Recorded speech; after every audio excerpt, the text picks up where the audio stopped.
সুপ্রিয় দর্শক, আসসালামু আলাইকুম। আজ 30 মে, আছি নারায়ণগঞ্জের ঐতিহাসিক ফতুল্লা ডিআইটি বালুর মাঠে। তো দেখতে পাচ্ছেন ঈদের কিন্তু আর মাত্র 7-8 দিন বাকি আছে।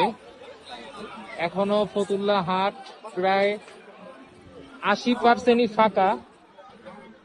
কিছু বড় গরু উঠেছে আর অল্প কিছু ছোট গরু আছে, বাকি পুরা হাট এখনো ফাঁকা।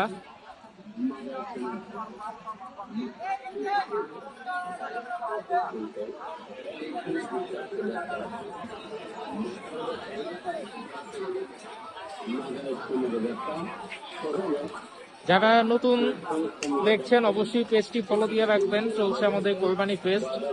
ইনশাল্লাহ হাটের ফার্মের সব খবরাখবর আমাদের কাছ থেকে পেয়ে যাবেন।